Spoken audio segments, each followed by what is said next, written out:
I did not even finish the question, you knew the answer. Are we good to discern the spirit of, what spirit was it? Satan.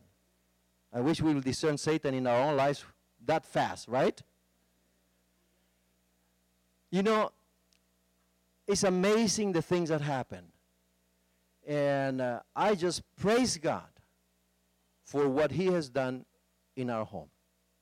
Even though we hurt each other and we hurt our children and we did so many things that were bad, I praise God for the wife He gave me. I know He gave me this wife. And He has blessed me through her. And I want to thank God for that. Alvy, share with us.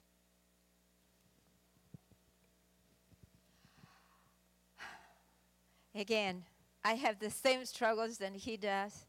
I have blown, I have screamed, I have done every bad thing under the sun. But one thing I wanted to have Jesus ruling in my life. And in the traditions of my home, we would have times with the Lord in the morning, times with the Lord in the evenings, in the morning, opening ourselves to Him and say, Lord, abide with us and fill us. And I was taught that we need to behold Jesus, God in human form, and say, Lord, make me like you. And come the evening and close the evening meditation saying, where did I live in my own and not Jesus Christ in me? And I want to tell you that I grew up growing more and more discouraged because I found that I wanted to be like Jesus and I couldn't. How many of you have experienced that? How many of you are wondering, would I ever make it? Let's be honest. Honesty frees us, okay? And I want to share with you the good news that God shared with me. But first, let's go back to that incident. I was praying. I was studying the Bible. I cannot tell you how important it is to spend time with God every day. And at that time, I had little children, and I was depressed. I was so depressed, and you know, when you have depression, it's something very shameful, especially for a pastor's wife and a Christian. And it's very hard because you don't have anybody to talk to. You don't talk to your parents, you don't talk to your family, you don't talk to your church members, and you cannot even talk to your pastor because your pastor is the one that is abusing you. So you have only one person, is God. And I was so depressed that I couldn't sleep. At night, depressed people cannot fall asleep.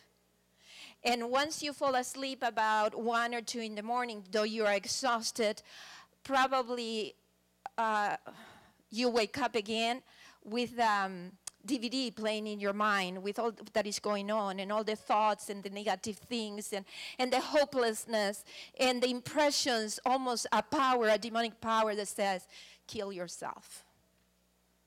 Kill yourself. There is no hope for you. And I remember the rage of the demons saying, you will never make it. You can never, never make it. You will not receive the approval of God. You will not receive the approval of your husband. You are just a mess. You'll never make it. Curse God and kill yourself. And God would be right there saying, I don't want the death of anybody. I want everybody to live, to have a new life. And God said, you need to get up and spend time with me. And I said, Lord, I can't. I don't have strength to get up. You know, during the days, the kids, this activity and all of that, you need to get up early in the morning. I said, Lord, I cannot wake up in the morning. Depression causes you to move the clock. You fall asleep about 2, 1 or 2. You keep busy. You don't want to think. There is anxiety inside of you. And then you're exhausted until about noonday. And the Lord said, ask me and I'll wake you up. So I said, Lord, okay, wake me up. He woke me up at 6 in the morning. That was unusual. And I go, oh, I need to sleep some more. And he goes, didn't you ask me to wake you up? I'm here to spend time with you. No matter how you feel, you can get up. Get up and spend time with me. In the Gospel, especially the Gospel of John, and reading Desire of Ages. I had read Desire of Ages 2 times, 3 times, and he said, do it again. Behold me, and I'll change you. When I got up at 6 in the morning, my son immediately got up, and he came and was with me, and the time with God was over. So I said to the Lord the next night, wake me up earlier. He woke me up at 5. At 5, my son was up.